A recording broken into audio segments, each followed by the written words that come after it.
El océano tiene sus cuevas silenciosas, profundo, tranquilo y solo.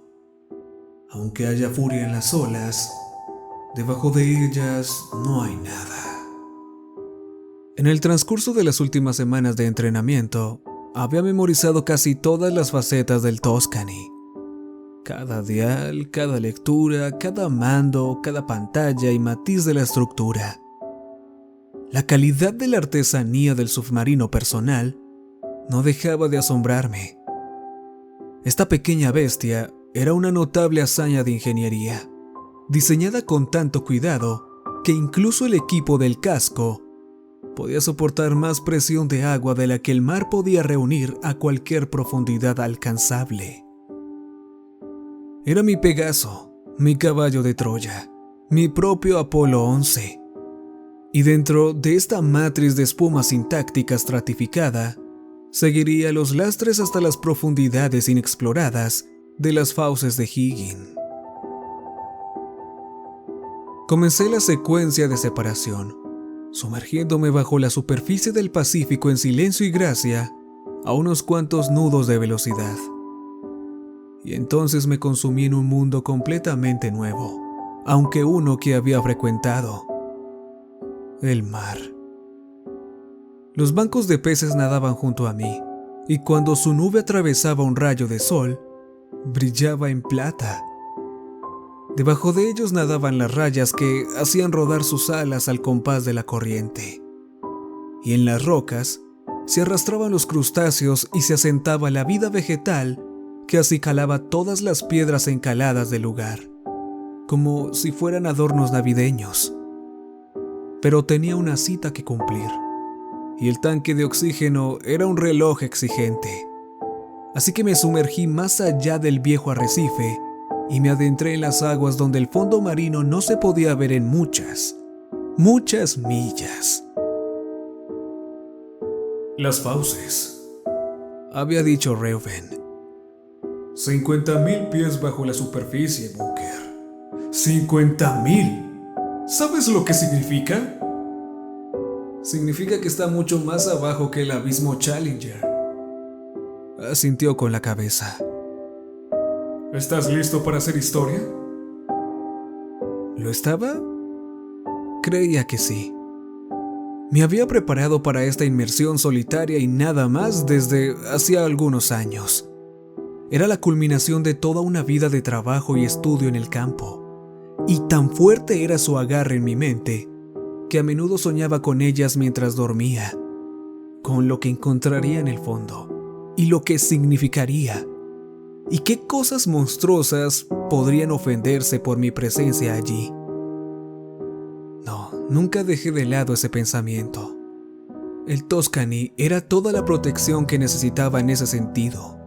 Ofrecía tecnología de punta en lugar de un casco pesado, y eso era suficiente para soportar la presión del agua. ¿Qué animal tenía mandíbulas más poderosas que el propio océano? Así que apreté los propulsores y bajé como una bala hacia el campo. Miré el medidor de profundidad tanto como el mar.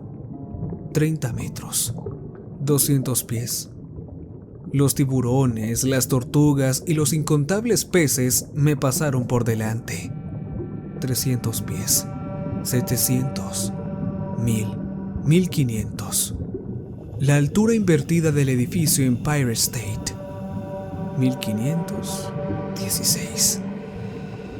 El agua comenzó a desdibujarse y a granearse y a oscurecerse mientras la luz del sol luchaba por atravesarla. 2000, 3000, 32, donde la luz ya no brillaba.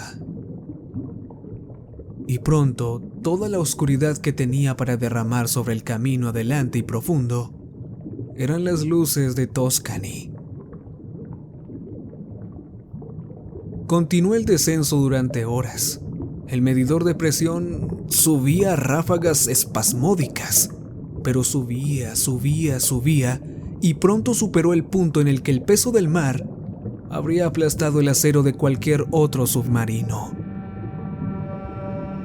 1 milla hacia abajo, 1.3, 1.6, donde incluso los cachalotes alcanzan su inmersión más baja. Ahora podía afirmar con confianza que ningún mamífero en la Tierra estaba tan abajo en ese mismo momento como yo. Y aún así me seguí sumergiendo. 2 millas, 2.1, 2.2. El agua era tan negra como el espacio, excepto donde las luces del Tuscany la atravesaban. Las cosas estaban apretadas ahí abajo, a pesar de la inmensidad de todo, pero aún así me sumergí. 13,000 pies, la zona abisal. La presión es de 11,000 psi. Vi pasar a un angler flotando y se asustó por el gran volumen de luz difundido por el Tuscany, que empequeñecía su propio brillo bioluminiscente. Se alejó nadando y yo me sumergí más. 15,000 pies, 3 millas, 3.1. Ahora las cosas se ponían interesantes. La humanidad había visitado estas profundidades con tan poca frecuencia como para contar las expediciones con un solo par de manos. Ahora me encontraba entre unos pocos exploradores ilustres y aunque no era el primero en llegar a estas marcas, alcanzaría la más profunda antes de que este viaje terminara. Estaba decidido y era capaz, así que comprobé la tabla de profundidades. 16,280, casi a la mitad del récord mundial. El Tuscany continuó su inmersión. 20,000 pies de profundidad, la zona de Hadal. La presión aquí es 1000 veces superior a la de la superficie. 20,000 pies, 26, 29,000. La altura del monte Everest. 30, 30.5, 31. La misma distancia de la superficie como un avión comercial en el pico de su vuelo. El fondo del Challenger, que hasta entonces había sido el lugar más bajo registrado en el lecho marino, se encontraba a unos 36,000 pies bajo la superficie, en las profundidades de las fosas de las Marianas. Nunca se había acercado la luz, y según los mejores datos, la vida existía allí, pero solo de forma escasa, y la presión era indescriptible. Pero estaba yendo a un lugar mucho más profundo, incluso que eso. Todo lo que sabemos es que hemos encontrado un cañón, dijo Reuben. Es más grande que el Gran Cañón y se encuentra en el centro del lecho marino del Pacífico, a unos 1,200 kilómetros al oeste de Hawái y otros 900 al sur. Por lo que sabemos, a unos 15,000 metros en línea recta. 36,000 pies. Ahora estaba empatando con el récord mundial.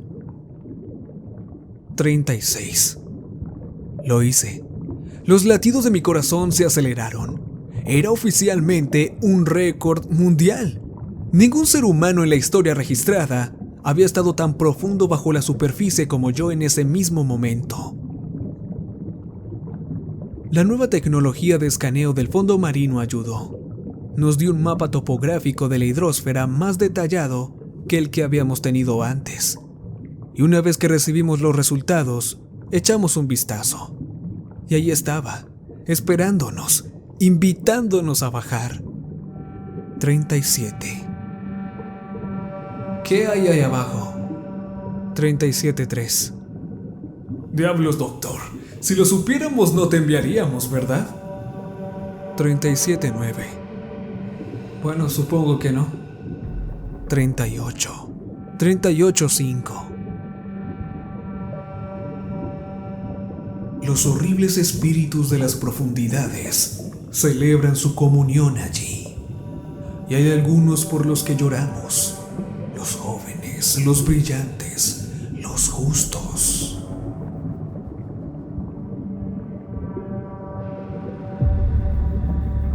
Las fauces de Higgin. Según la mejor información de la cual disponía en el momento de la partida, es que era un pozo de aproximadamente 1 kilómetro de diámetro. Comienza a unos 46,000 pies por debajo de la superficie y se estima que toca a fondo en el abismo de Higgin, un pequeño valle que se encuentra en su base, a unos 5,000 pies adicionales por debajo. Las fauces son la mayor y más profunda formación de este tipo en la hidrosfera, y sin embargo, sus dimensiones y su ubicación son lo único que se conoce concretamente sobre ellas. Ahí, por supuesto, es donde entro yo y donde entra Tuscany. 43,000 pies de profundidad. Alcancé los focos bajo el Tuscany y el resplandor bañó un paisaje extraño que probablemente no había visto la luz en más de 1,000 millones de años. Aquí había montañas que rivalizaban con los Alpes, y arcos y mesetas salvajes que se extendían hasta un horizonte turbio, antes de quedar cubiertos por el agua de mar. Incluso vi vida ahí abajo en las profundidades.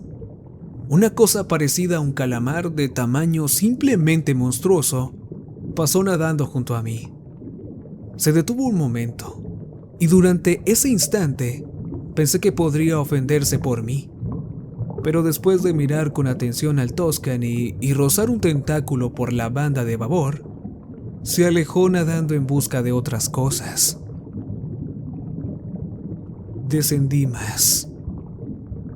44,000 pies, 45. Y entonces de repente ahí estaba, las fauces.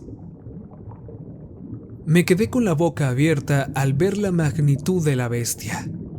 Era un espectáculo impresionante de contemplar. Un agujero monstruosamente grande e igualmente oscuro en la corteza de la tierra que caía en picada hasta brasas inconcebibles. Descendí un poco más, 45, 46,000 pies, y Tuscany bajó. De alguna manera, las cosas eran aún más negras en las profundidades, aunque la luz del sol hacía tiempo que se había borrado. 46,5, 47, 47,2. Empecé a ser consciente de una corriente baja que me tiraba hacia abajo. No era especialmente potente, pero era inesperada y por tanto alarmante.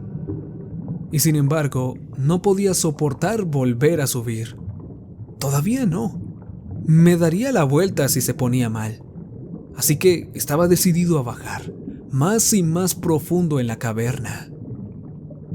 48,000 pies, 48,5, 49, 49,1. Y entonces lo vi, un resplandor. Entrecerré los ojos y bajé las luces para confirmar la intuición. ¿Qué? ¿En nombre de Dios?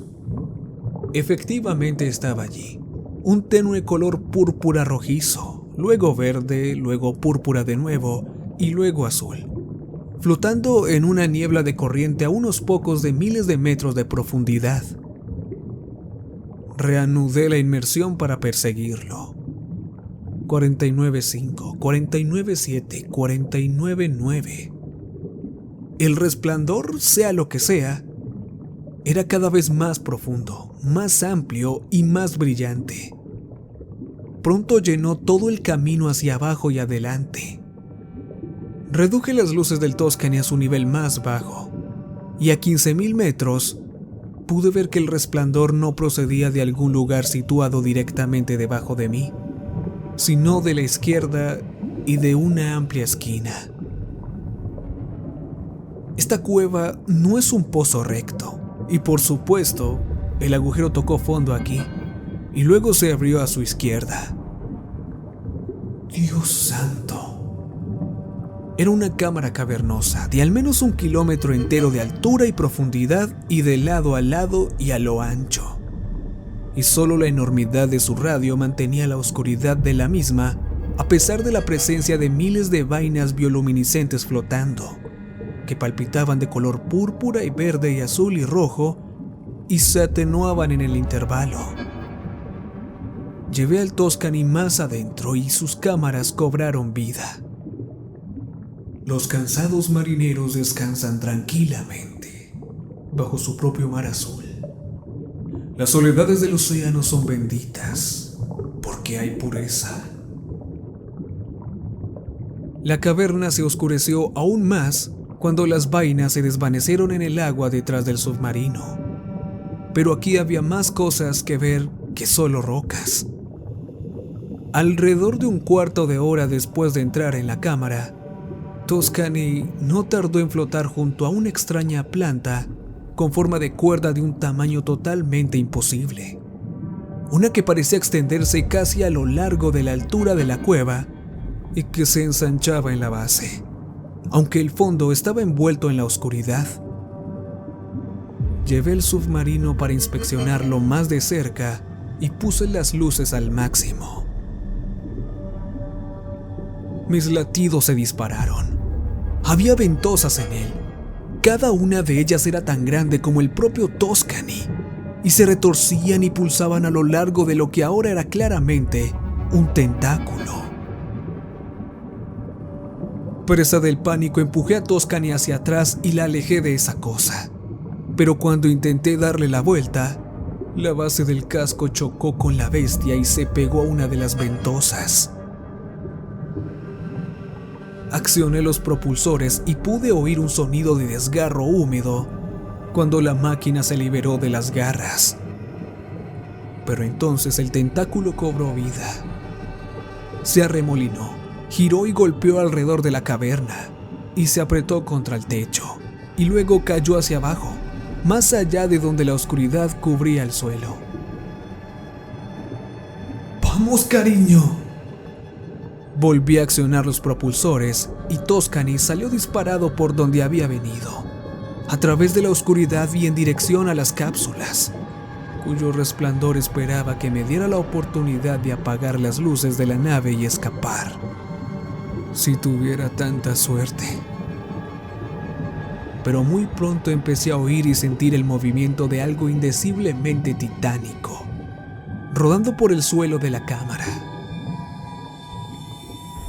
Retumbó y tronó, y se estremeció y sacudió, y pronto nubes de tierra y roca salieron volando de la negra brea y cubrieron la vista hacia adelante. Y pude oír cómo las rocas se golpeaban contra el techo de la cueva antes de volver a hundirse donde había estado.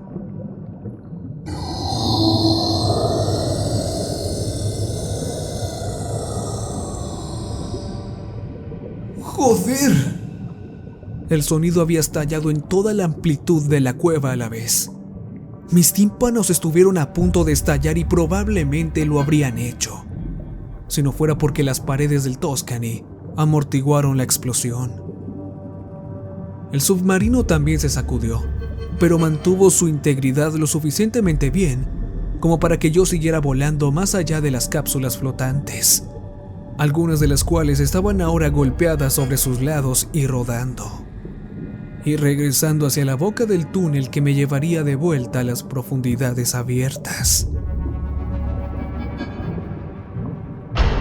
Toscani se dobló y rodó con un impacto.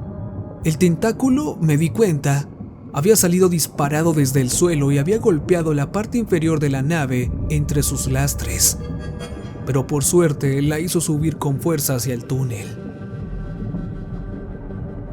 Hice rodar a Toscani con el golpe y conseguí recuperar algo de control. Impulsé los propulsores hacia el giro y hacia arriba de nuevo, ahora de vuelta a las fauces. Entonces empecé a subir. 52,000 pies, 55, 51. ¿Qué hay ahí abajo? Vamos, nena, vamos. No me falles ahora. No me falles ahora, joder. Diablos, doctor. Si lo supiéramos no te enviaríamos, ¿verdad? 50.5, 50, 49, 49.6. Toscani ascendió con una velocidad de pánico, y mientras lo hacía, podía sentir el estruendo de la persecución del tentáculo en las paredes de la fosa.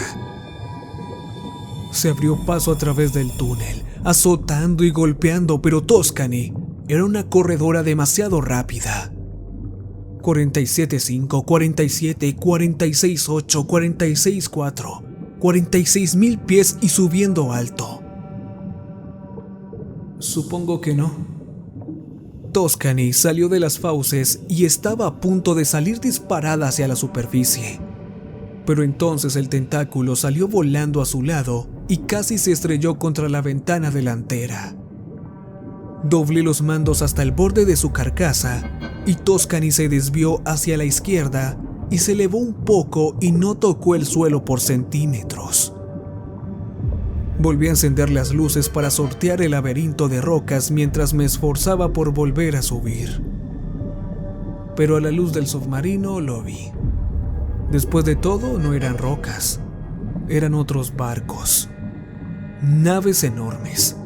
Barcos de guerra imperiales de épocas pasadas, doblados y torcidos y rotos en el fondo del mar, arrastrados hasta aquí por lo que fuera que ahora me daba la espalda para devorarme.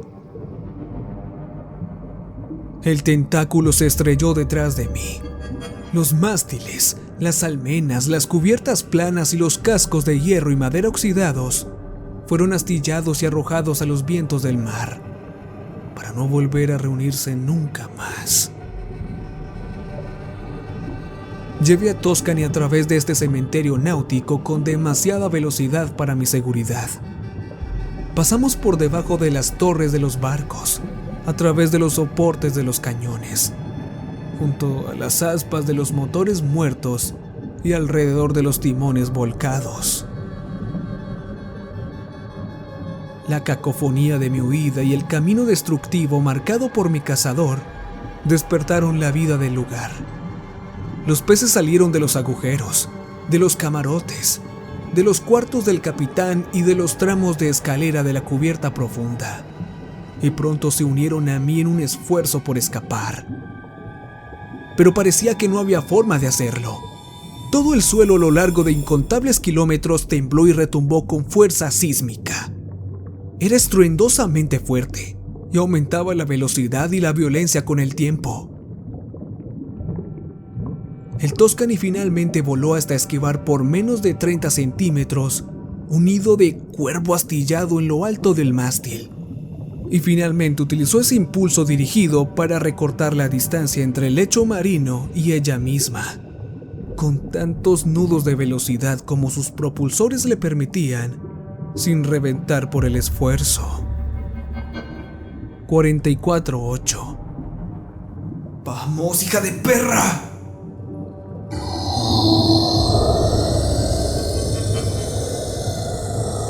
El agua misma pareció cambiar con el sonido. Y entonces, de la nada, Tuscany dejó de ser lo único que derramaba luz hacia el abismo. Un resplandor anaranjado atravesó el mar y por un instante iluminó casi toda su inmensidad. Luego parpadeó y volvió a encenderse y a permanecer activo. Apagué las luces de mi nave para conservar cada molécula de energía para el ascenso. 42, 44, 43.7. A mi lado, en el resplandor, pude distinguir otras criaturas que también se retiraban. Unas de tamaño espectacular, de nuevo, que la humanidad nunca había catalogado y que yo, lamentablemente, no tendría tiempo de estudiar. Había cosas con formas de mantarraya del tamaño de un autobús, envueltas en volutas de gelatina transparente, e incluso ese calamar del tamaño de un edificio, todos volando hacia arriba en un pánico masivo. Yo lideraba la carga. 43.1, 42.8, 42.3, 42.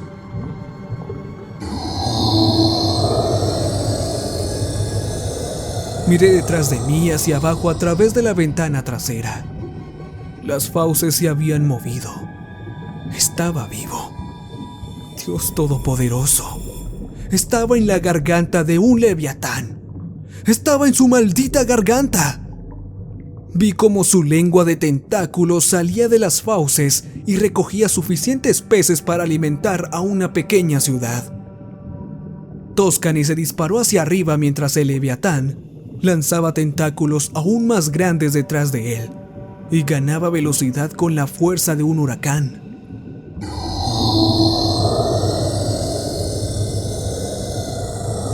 El leviatán abrió sus fauces una vez más y escupió su lengua tentacular, y con ella hizo que varias piscinas olímpicas de agua se convirtieran en una vorágine de fuerza gigantesca.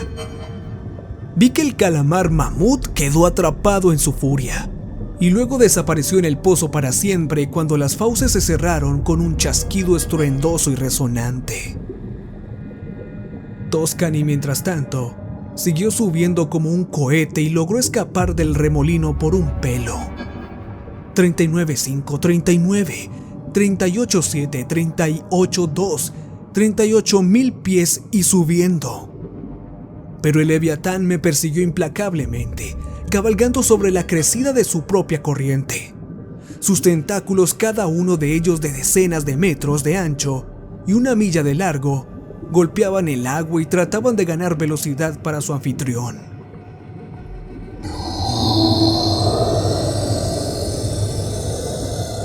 «37.5, 37, 36.4». El Toscani había demostrado su valía con la velocidad, y el manómetro caía ahora a saltos.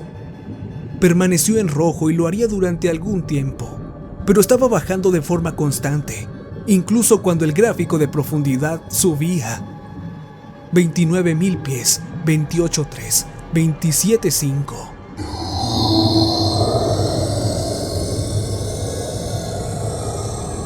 Pero el leviatán no había abandonado la persecución. Todavía no. Podía sentir que redoblaba sus esfuerzos. El agua desplazada sacudió al Toscani y este se dobló y rodó a la corriente sintética. Entonces oí que las fauces se abrían detrás de mí y que el agua empezaba a azotar y a remolinarse en un frenesí por la carga del océano. Aceleré los propulsores hasta el punto de ruptura. ¡Vamos! La espuma sintáctica envolvente fue presionada hasta sus límites. El vidrio reforzado comenzó a astillarse cada vez más, pero las astillas se convirtieron en grietas y esas grietas comenzaron a arrastrarse a lo ancho de las ventanas. Comprobé los indicadores. 20.000 pies, 19.3. El ascenso era aún más lento. ¡Vamos, cariño! ¡Vamos, vamos, vamos, vamos, vamos! Por Dios, acompáñame ahora. Quédate con...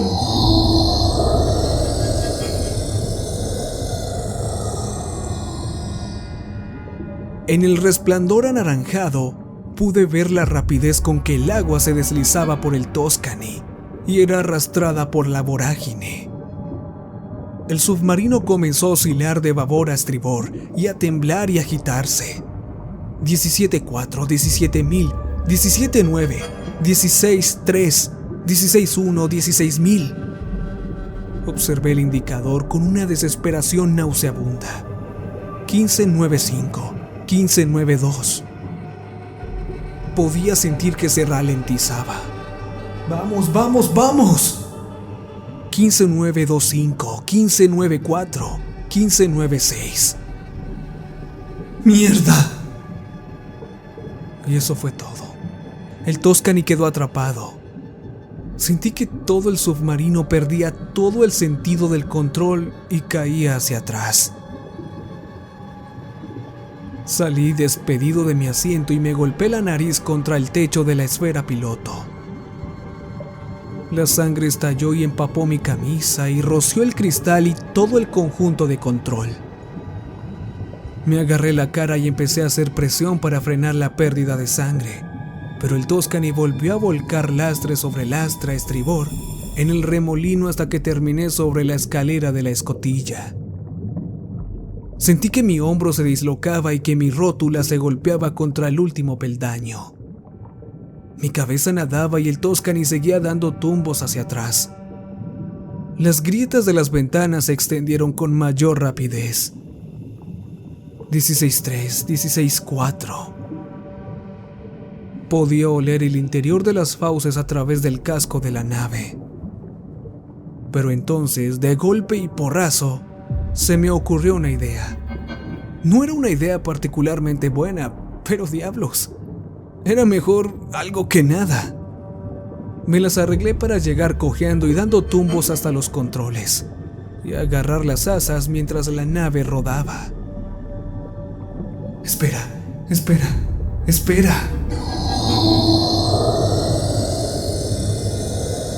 ¡Ahora! El sonido del rugido estaba tan cerca que hasta la última superficie de control de la esfera se sacudió. Mis tímpanos también temblaron, pero entonces volví a encender los propulsores a toda potencia y en ángulo. Y Toscany se estremeció, se volteó y se sacudió y con fortuna cayó directamente fuera de la vorágine, con centímetros de sobra. Sentí que el borde de las fauces del Leviatán rozaba el costado de estribor, y el impacto volvió a enviarme al techo mientras la nave volvía a rodar de extremo a extremo. Me golpeé las costillas contra un desnivel y caí de nuevo en el asiento, con la cabeza por delante y luego al suelo.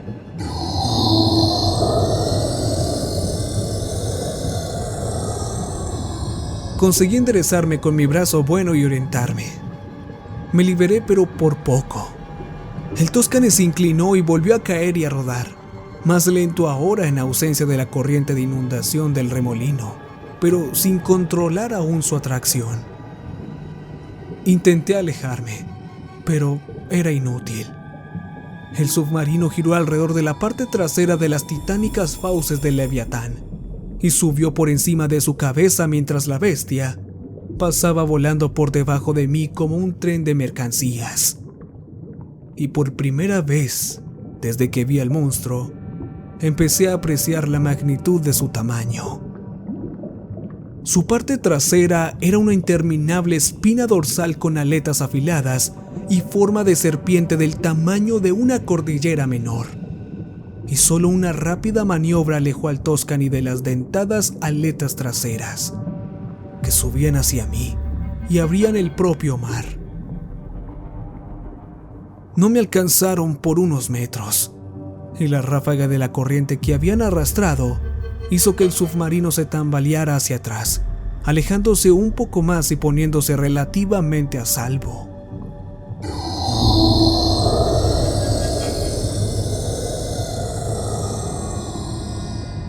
Rápidamente bajé las luces a su nivel más bajo y recuperé el aliento, mientras la forma completa del Leviatán pasaba frente a mí. Se extendía hacia el abismo, más de 1,5 kilómetros, y detrás de él se arrastraban miles y miles de tentáculos. Un bosque de cosas, cada una del tamaño de una autopista de 6 carriles, y con la punta de afilados garfios y una ráfaga de aletas. La bestia tardó 3 minutos en pasar por delante de mí. Luego giró en la otra dirección y nadó en busca de otras cosas que devorar. La forma pronto se deslizó en una sombra y luego desapareció. Salí a la superficie horas más tarde, habiendo dejado que la maltrecha Toscany se tomara su tiempo en el viaje. Ella fue la única responsable de mi huida, al margen de mi rapidez mental. Una maravilla de la ingeniería. Una vez que salí a la superficie, emití un sonido de socorro y luego me desplomé por agotamiento. Evidentemente la guardia costera me recogió unas horas después, a unos cientos de millas al suroeste de Hawái. Me sacó de los casi restos de mi submarino y me llevó a un hospital en tierra firme. Allí me desperté un día entero después.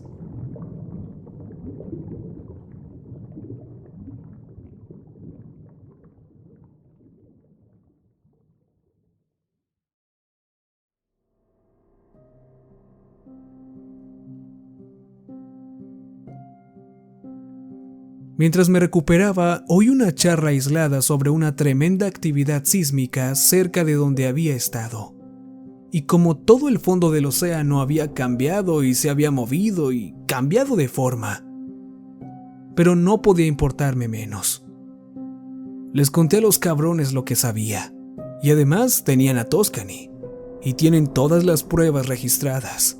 Y también cuentan con este relato. Lo que cada uno haga con esta información ahora es enteramente de ellos. Todo lo que sé es que no voy a bucear más. Por lo menos no pronto. Me he dado cuenta de que la humanidad tiene espacio más que suficiente para expandirse, vivir y prosperar por encima y cerca de la superficie, y en la tierra, y en los cielos y pronto, espero, entre las estrellas. Pero hay cosas en el mar que son propiedad de las profundidades. Y quizás sea mejor dejarlo así, por el bien de todos. La tierra tiene culpa, la tierra tiene cuidado. Sus tumbas son inquietas, pero el sueño tranquilo siempre está ahí, bajo las olas del azul oscuro. Nathaniel Hawthorne.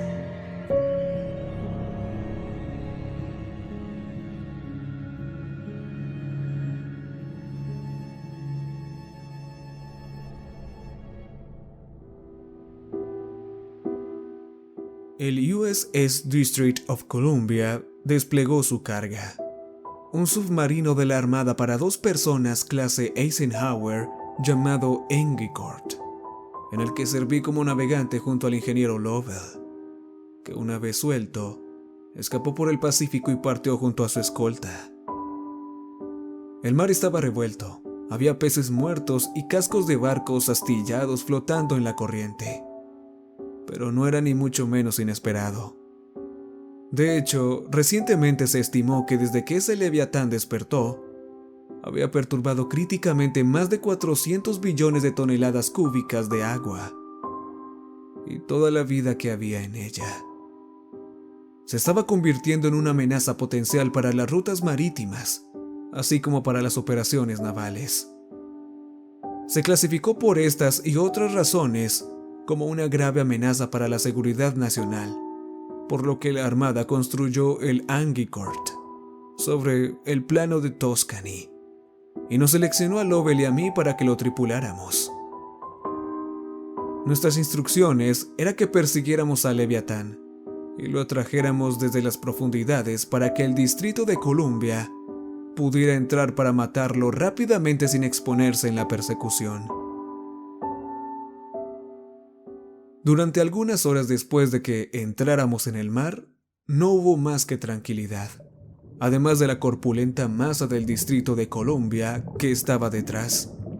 Pero luego poco a poco empezó a desvanecerse en el agua del mar, y cuando lo hizo, Lovell y yo nos encontramos solos en medio del océano. Descendió por la escalera de la escotilla del centro de operaciones y se unió a mí por un momento. Así que, Ladner, tú eres el NAV. ¿Cómo planeas encontrar esta cosa en medio del océano? Ya lo estoy rastreando. ¿Ves eso? Señalé una corriente de agua que se movía hacia el norte y que se prolongaba durante kilómetros. Lo habíamos estado siguiendo durante algún tiempo. Lovell frunció los labios. No sabía que había una corriente tan grande aquí. No lo había.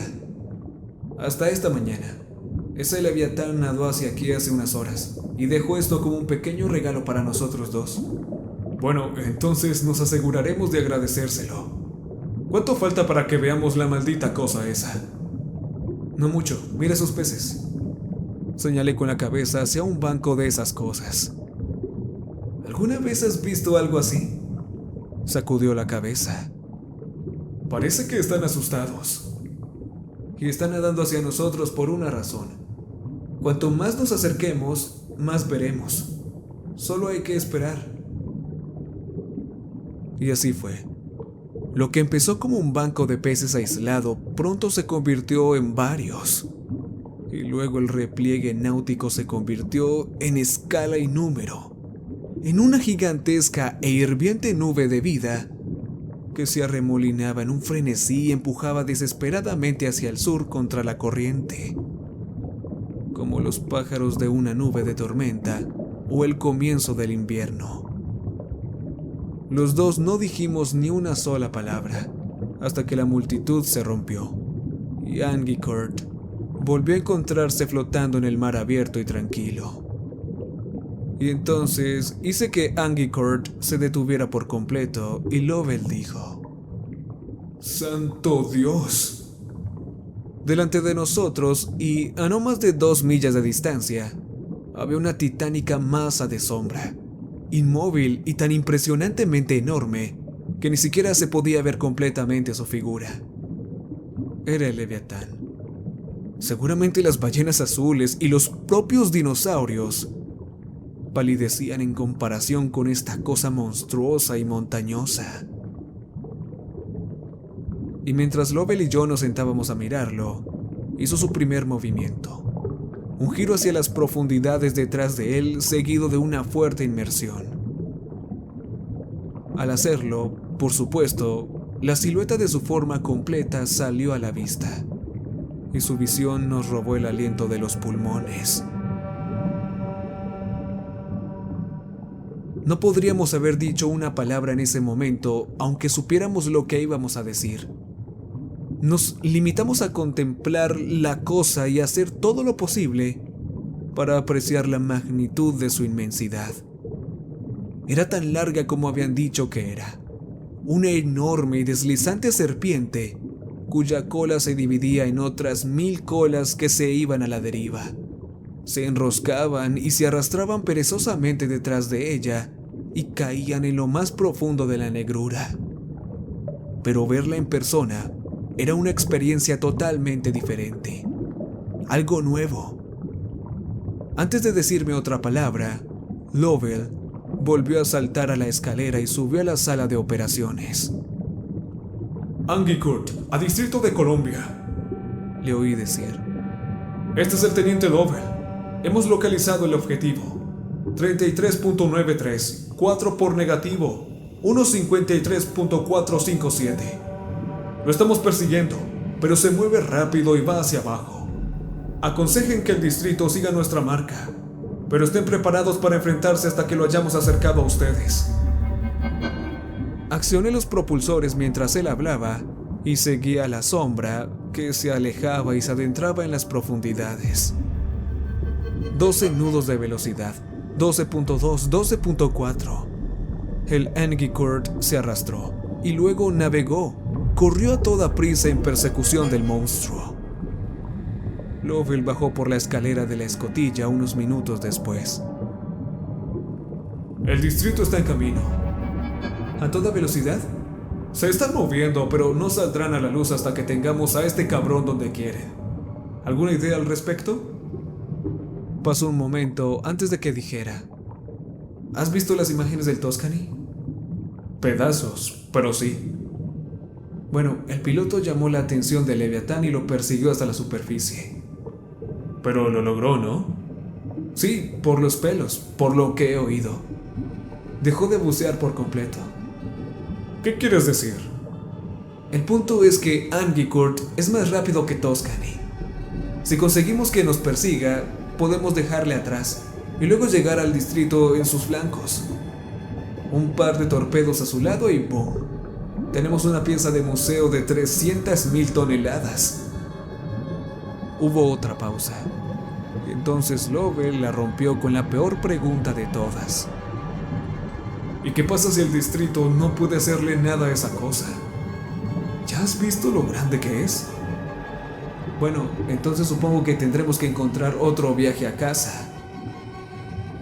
El Agincourt llenó sus lastres y siguió al Leviatán hacia las profundidades del Pacífico, más allá de donde el agua detenía los rayos del sol en la puerta. Y al poco tiempo, todo lo que se podía ver era nada en absoluto. A partir de ese momento, fue la humilde capacidad de sonar del submarino la que nos mantuvo en la dirección correcta, con un ocasional empujón de la propia corriente decrecida del monstruo. Lovell rompió un largo silencio.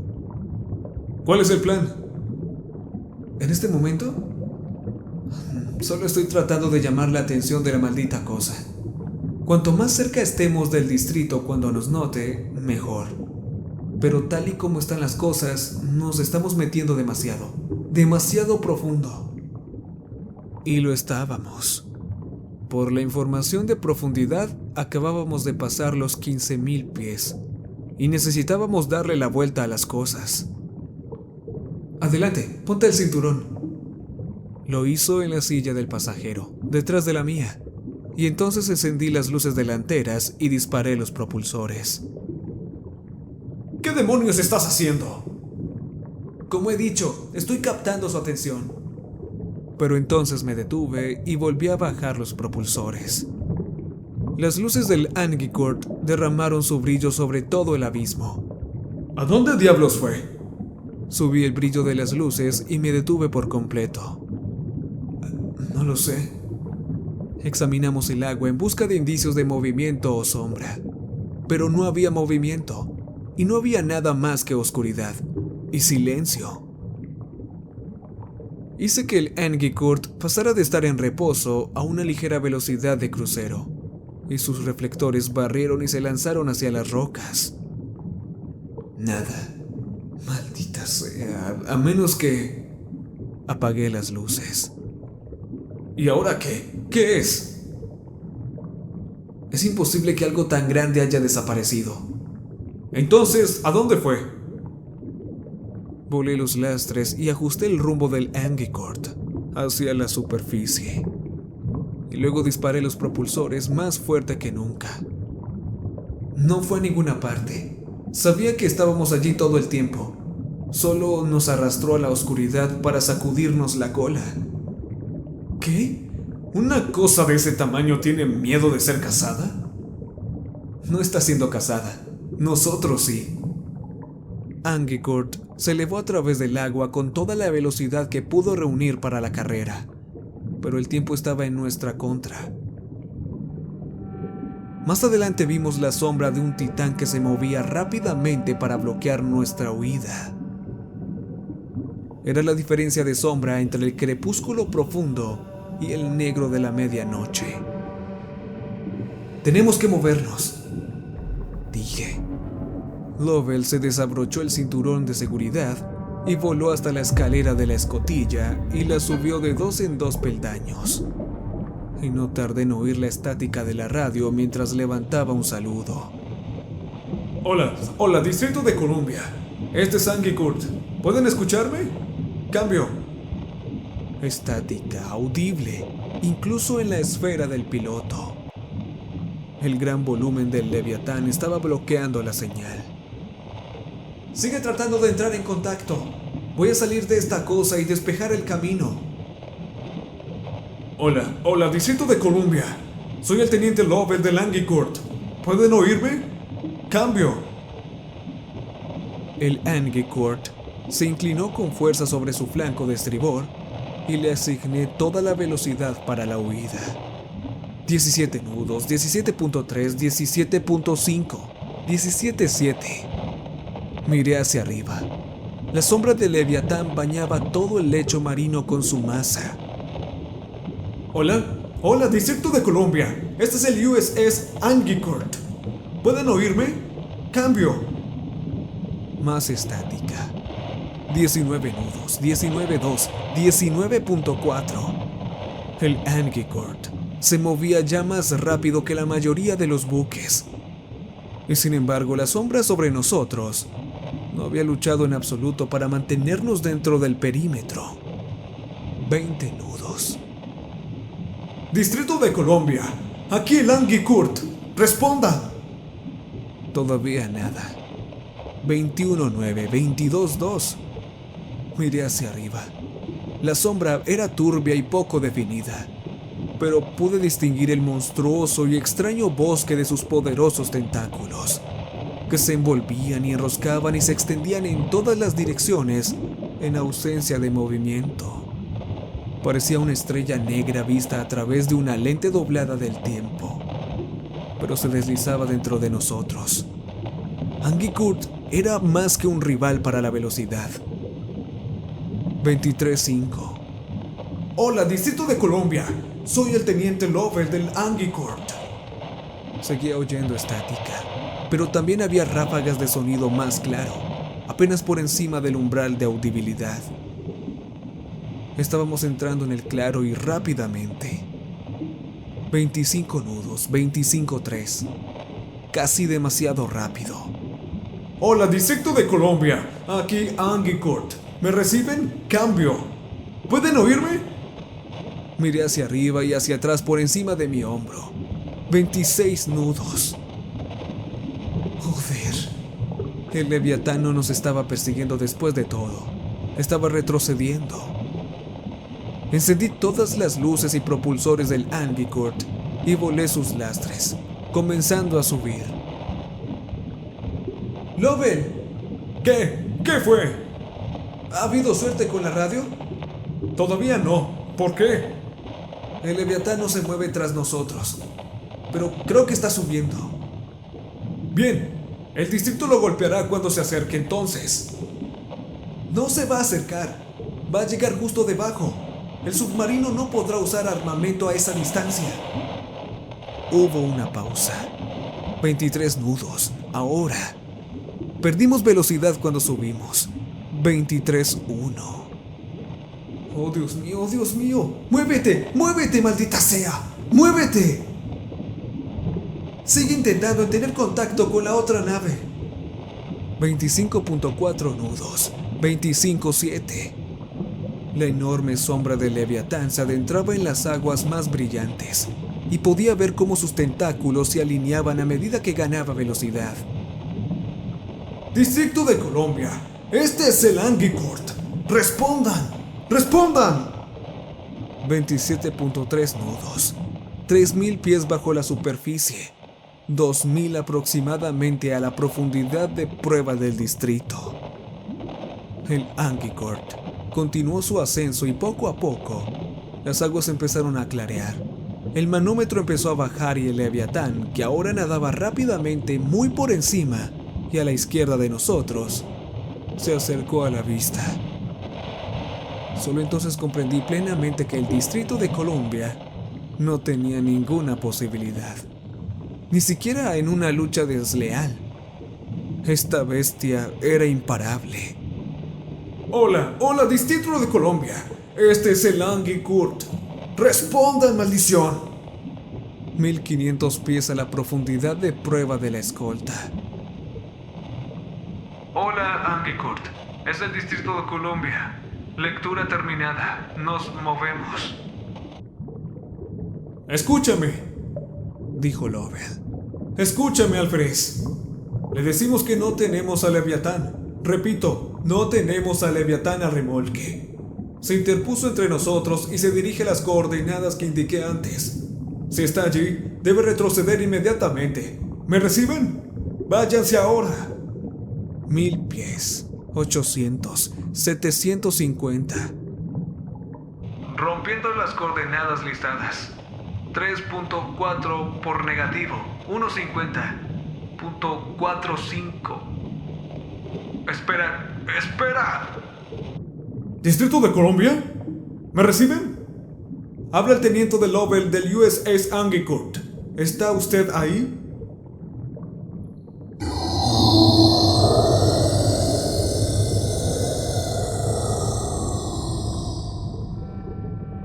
Los latidos de mi corazón subieron a mi garganta. Conocía ese sonido, el rugido del Leviatán, por las cintas de Tuscany.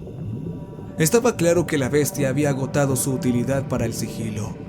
Eso solo podía significar una cosa.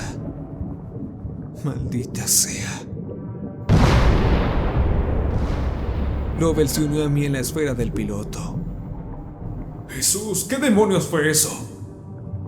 Llegamos demasiado tarde. Eso es lo que es. Llegamos demasiado tarde, carajo. Y así fue. Aunque la corriente de velocidad de Agincourt nos arrastró más cerca antes de que lo detuviera por completo. Fue una parada con vistas, sin embargo, una vista impotente y terrible.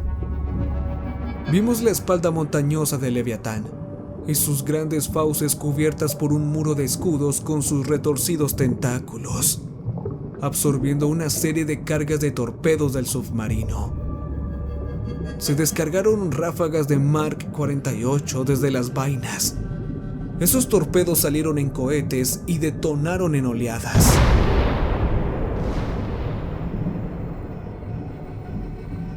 Y por un momento pensé que podría ser suficiente, si se apuntaba correctamente para hacer retroceder a Leviatán, o herir a la maldita cosa, o lo que fuera.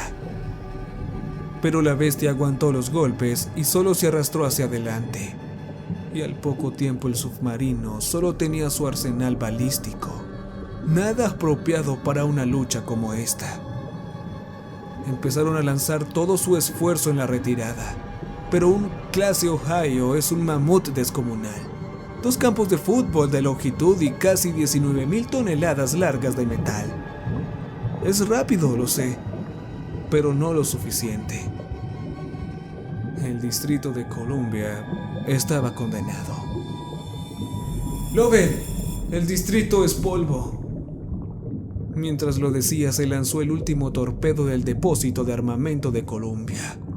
Atravesó el agua a toda velocidad y arrastró una estela saltarina y chisporroteante. E impactó contra un tentáculo y explotó tremenda pero infructuosamente sobre él. Y entonces, tras un momento de silencio, el Leviatán se desenredó y sus tentáculos bloquearon los últimos rayos de sol del atardecer, y se arremolinaron y se enroscaron y envolvieron su inmensidad alrededor de los armatostes del distrito. Y entonces la nave desapareció.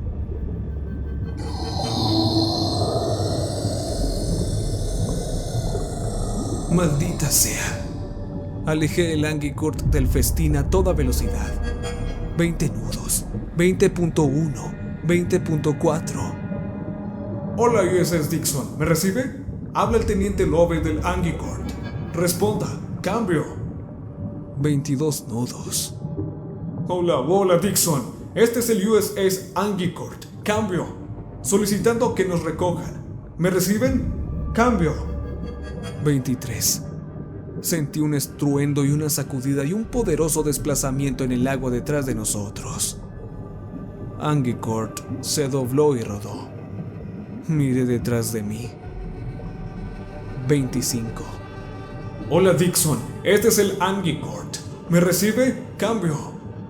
23.6. Oh, Dios. El Leviatán había terminado su comida y estaba dando la vuelta.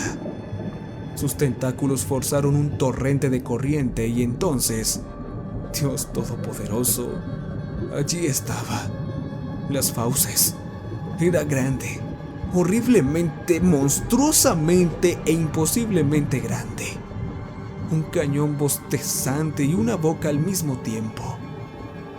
¿Qué demonios era esta cosa? 24.1 nudos de velocidad. 24.6.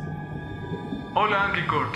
Este es el USS Dixon, respondiendo a la solicitud de recogida. ¿Cuál es su rumbo? El Leviatán abrió los ojos y Anguicourt se vio repentinamente inundado de un resplandor anaranjado. Joder. ¡Lovell! Espera, Dixon. ¿Qué pasó? 26 nudos. Cancela la recogida. ¿Qué? ¿Por qué? 26.3. Nos ve. Dile a Dixon que se ponga a salvo. Intentaremos perder a esta cosa y reunirnos. 26.8. 27. Dixon, ¿me copias? Cambio. Alto y claro, Anguicourt. 27.5. Los tentáculos de Leviatán se formaron detrás de él mientras lo perseguía. Ayúdanos, por favor. Por favor, Jesús. 27.7. Escúchenme. Nos dirigimos al noroeste a toda velocidad. El USS Distrito de Columbia ha sido destruido. Nosotros... 27.9. 28. Lo siento, repito, ¿se acabó? ¿El Columbia se ha acabado? Afirmativo. El Leviatán ha destruido el Distrito de Columbia. Ahora estamos... ¡Maldita sea!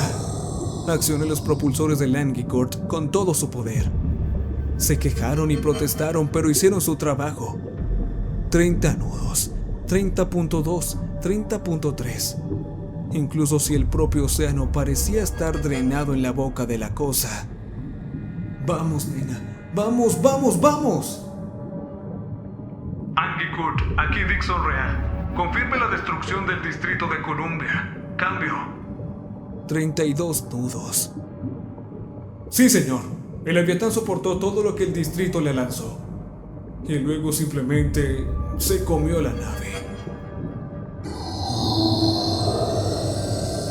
32.5. 32.9. Hemos localizado su baliza, Angkor. El grupo de destructores se está moviendo hacia el rescate. Mi corazón se detuvo. 33 nudos. ¡Lovell! Lo sé. Dixon, ¿estás ahí? Capitán Gilsey, no se enfrente, señor. ¡No se enfrente! Le prometo que no hay nada menos que una maldita bomba nuclear que pueda detener a esta cosa. Lleve a ese grupo de destructores a un lugar seguro y nos encontraremos allí. Negativo, Angkor. Ha sacado el asunto a la luz. Lo manejaremos desde aquí. Gilsey, fuera. 34 nudos y subiendo. Dixon, responde.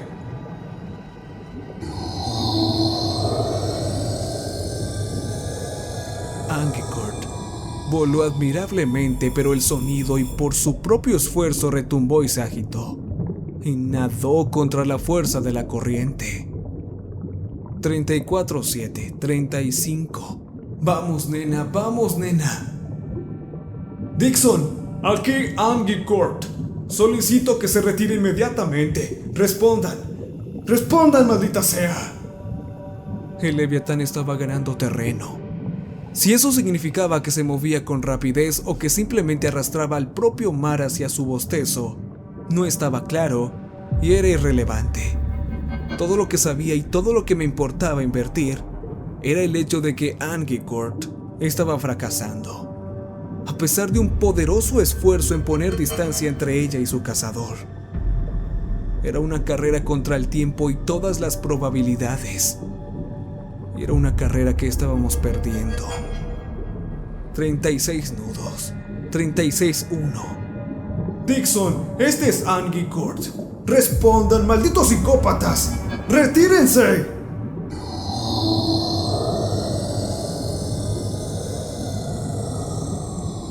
Todos los diales, las agujas, las palancas traqueteaban en sus conjuntos.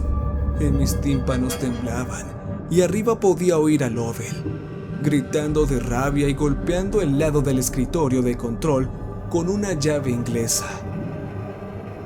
37 nudos, 37.3. Cuanto más se acercaba el Leviatán, más velocidad necesitábamos para mantenernos con vida. Era como estar atrapados por la atracción de la gravedad en el borde de un horizonte de eventos. Un movimiento equivocado, un solo error, nos condenaría. Empecé a ver la sombra de las fauces arrastrándose sobre la nave. El Angkor estaba casi a su capacidad. Empecé a ver la sombra de las fauces arrastrándose sobre la nave.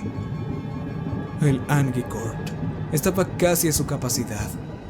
39 nudos. Y no era suficiente. Angkor a Dixon. Angkor a Dixon. No se comprometan. Repito. Lovell hizo una pausa cuando escuchó la estática.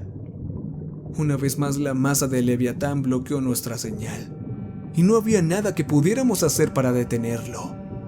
El agua se precipitó hacia las fauces. Y el Angkor se fue con él, dando tumbos indefensos y desesperados y con sus propulsores echando chispas con toda su fuerza. Ladner, dijo. Estamos. La fuerza de la explosión de un misil antisubmarino, sin duda, se expandió por el mar y pareció incendiar todo el océano. El Dixon había llegado. se produjo otra explosión que sacudió nuestra nave hasta el fondo, y el Leviatán desvió su rumbo hacia la superficie con una velocidad endemoniada.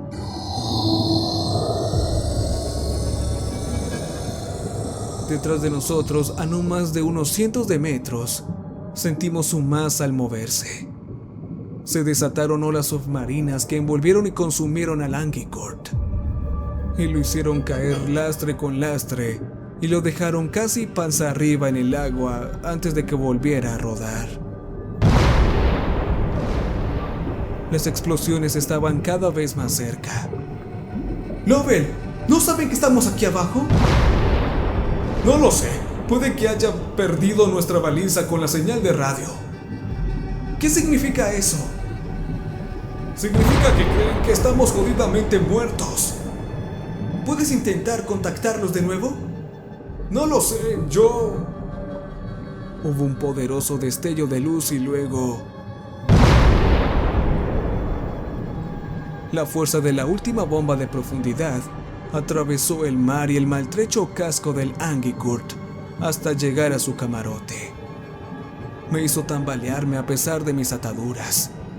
Mis oídos sonaron y no informaron de nada más que de ese zumbido. Y el submarino se dobló, se tambaleó, gimió y se estremeció. Las luces parpadearon y la alarma sonó. Los paneles parpadearon en rojo. Me desabroché de la silla derribada y me puse en pie, tembloroso, y me acerqué a trompicones a los controles.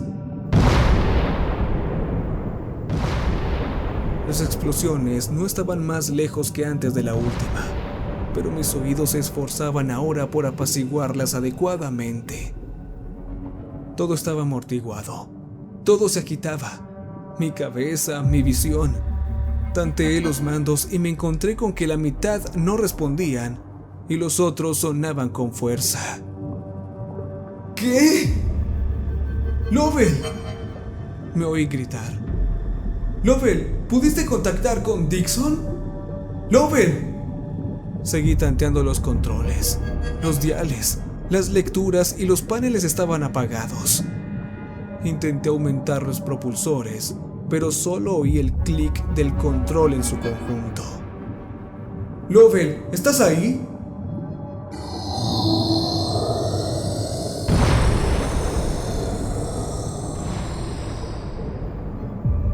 Podía escuchar mi propio corazón más que la batalla. ¿Lovell? Y poco a poco la conmoción fue desapareciendo. Y cuando lo hizo, dio un paso a algo peor. El miedo. ¡Lovell! Corrí desde el set de control hasta la escalera de la escotilla y miré hacia arriba. Una gota de agua me dio en el ojo, luego otra y otra más. Empecé a subir.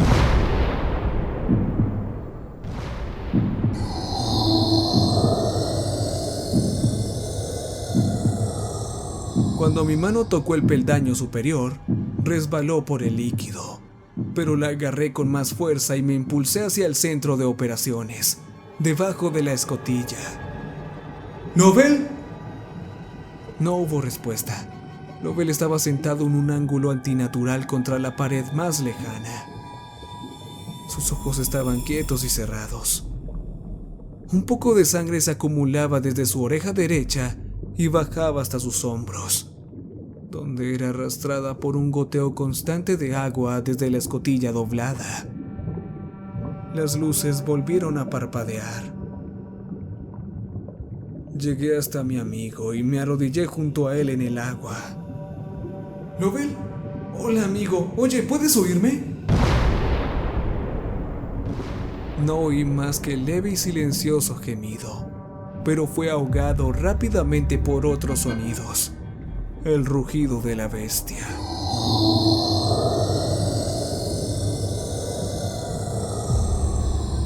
Y luego uno mucho más siniestro, incluso que ese. Oí agua corriendo desde abajo.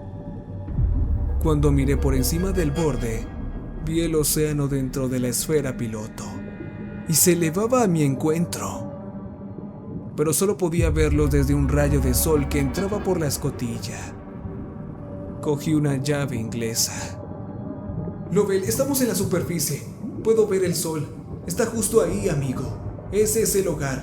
Solo siéntate bien, ¿de acuerdo? Subí 2 peldaños más de la escalera y golpeé la escotilla con la llave inglesa. Se dobló ligeramente. Volví a golpear. 1 pulgada de progreso. El agua alcanzó el umbral de la sala de operaciones. Lovell gimió. Aguanta, amigo, ¿de acuerdo? Me balancé de nuevo.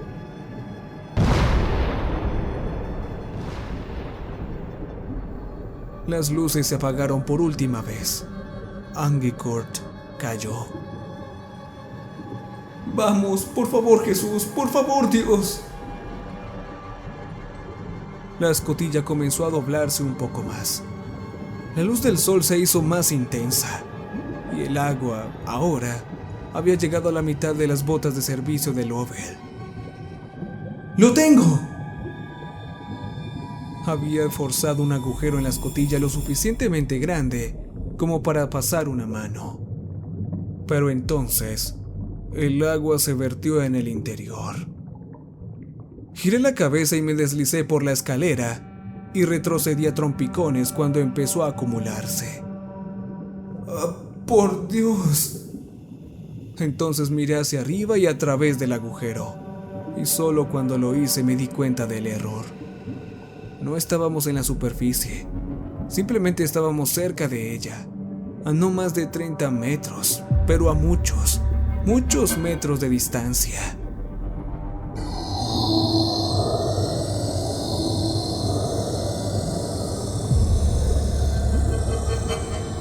El agua inundó la sala de operaciones desde ambos extremos y me arrastró contra la pared junto a Lovell. El océano nos golpeó en olas y torrentes. No podía respirar durante segundos, pero agarré la mano de Lovell y él la apretó con toda la fuerza que tenía, lo suficiente para doblar las yemas de sus dedos alrededor del lado de mi palma. Y entonces empezamos a flotar hacia el techo. Lo siento, amigo. Lo siento mucho. Lo siento mucho, mucho. Lo intenté.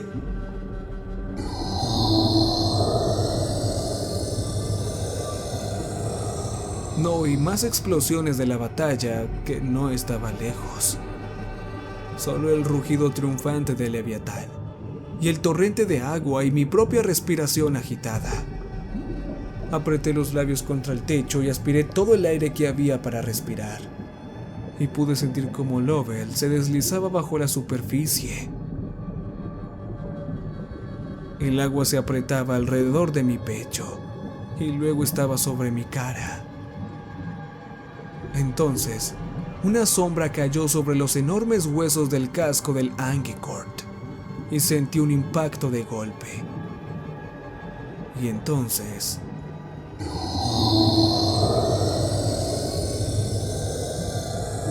¡Están dentro! Abrí los ojos. Me dolían y no sabía dónde estaba. No sabía nada en absoluto, de hecho. Pero oí pasos y vi una sombra. Y entonces sentí que algo me agarraba por los hombros y me levantaba. Gotas de agua cayeron de mi camisa, mi pelo y mi cara. ¿Qué? ¿Estás bien, Teniente Ladner? Vamos, está bien. Vamos a sacarte de aquí, ¿de acuerdo? Alfred, dígale al ingeniero que tenemos un superviviente. Sí, señor. No lo sé, no sé qué. Está bien. Lovell. ¿Quién es Lovell? Lovell, es él. No recuerdo, no puedo. Empecé a llorar con sollozos lastimeros, desgarradores y desordenados. Oye, no pasa nada, no pasa nada. ¿Puede alguien ayudarme aquí? Y entonces empecé a resbalar. ¡Lo estoy perdiendo! ¡Ayuda! Y entonces todo se volvió negro.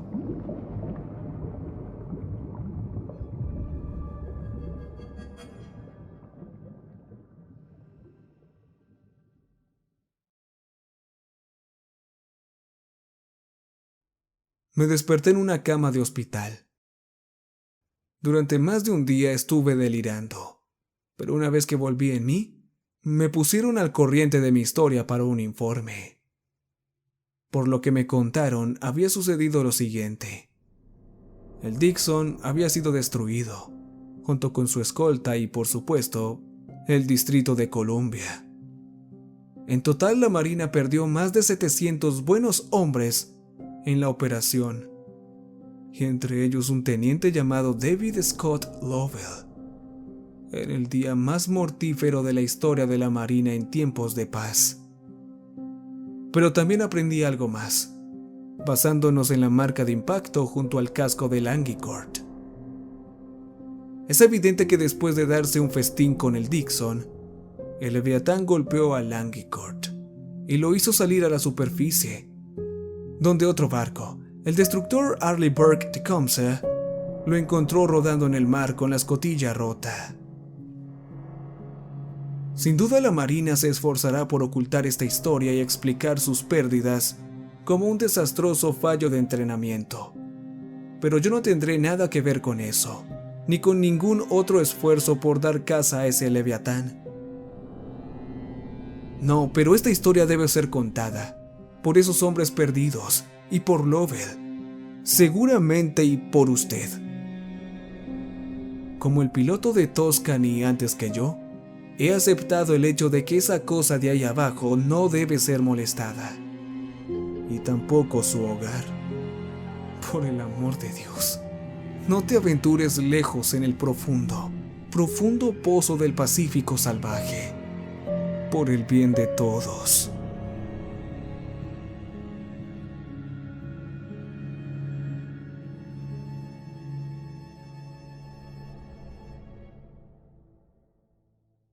Recuerden que